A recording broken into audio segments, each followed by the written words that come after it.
हिंदुस्तान के ताज़ा तरीन मवासलाती सैटेलाइट GSA-24 को एयरलाइन स्पेस ने कामयाबी के साथ किया लॉन्च। यह satellite new space India limited के लिए इसरो की तरफ से बनाया गया, जिसमें कई साल की लगी मेहनत। ये पहला डिमांड पर बना कम्युनिकेशन सैटेलाइट मिशन है, जिसे NSIL सेक्टर में इस्लाहात के जरिए शुरू किया गया। न्यू स्पेस इंडिया लिमिटेड हुकूमती कंपनी, लेकिन ये सैटेलाइट टाटा प्ले को दी गई है लीज पर।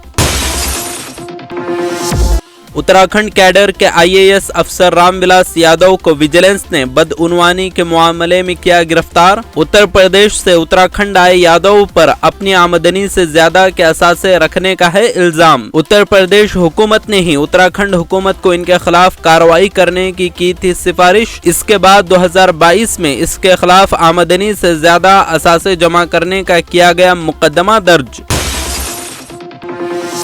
महाराष्ट्र में गुज़िश्ता 24 घंटों में कोरोना के 3260 नए मामले आए सामने और 3 लोगों की हो गई मौत। महकमे सेहत के जारी बुलेटिन के मुताबिक नए केसेस से मुतासरा अफराद की कुल तादाद 79.45 लाख हो गई, जबकि रियासत में इस वक्त 24,639 एक्टिव केसेस।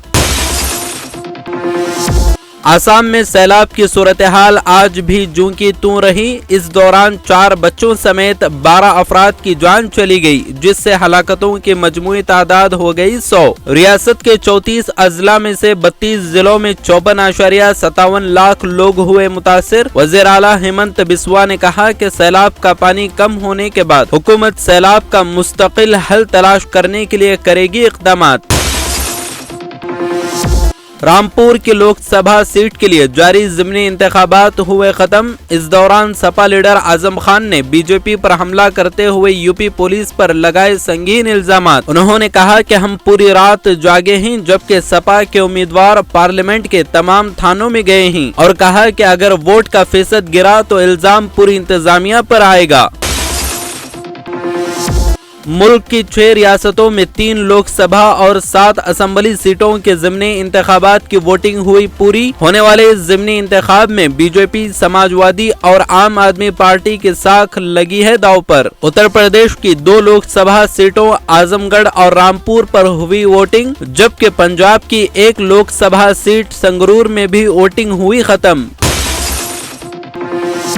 महाराष्ट्र में सियासी बहरान के दरमियान मजीद 3 मेंबरान असेंबली एकनाथ शिंदे के कैंप में हुए शामिल। शिंदे कैंप का दावा, फिलहाल उन्हें 37 MLAs की हिमायत है हासिल। कैंप की जानिब से 34 MLAs के दस्तखतों से एक करारदाद पास की गई कि एकनाथ शिंदे लीडर के तौर पर बाकी रहेंगे और इसे रियासती गवर्नर भगत सिंह कोश्यारी को भेजा गया।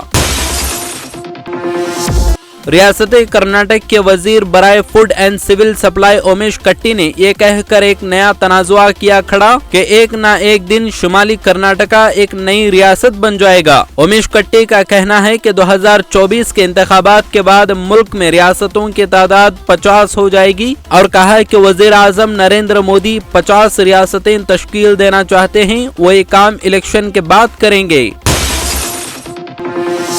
उमेश कट्टी ने रियासत को तकसीम करने के बयान में कहा कि बेंगलुरु में अब कोई कशिश बाकी नहीं रही। बेंगलुरु के बहुत सारे इलाकों में पानी की भी किल्लत। मैं नहीं समझता कि अब कोई IT और BT कंपनी अपना दफ्तर बेंगलुरु में कायम करना चाहेगी। इसके बजाय कहा कि शुमाली कर्नाटका तरक्की कर रहा है। बेलगावी में स्वर्ण सौधा और धारवाड़ में हाईकोर्ट बेंच है। इस तरह हम शुमाली कर्नाटका को एक नई रियासत में तब्दील करने के लिए हैं तैयार।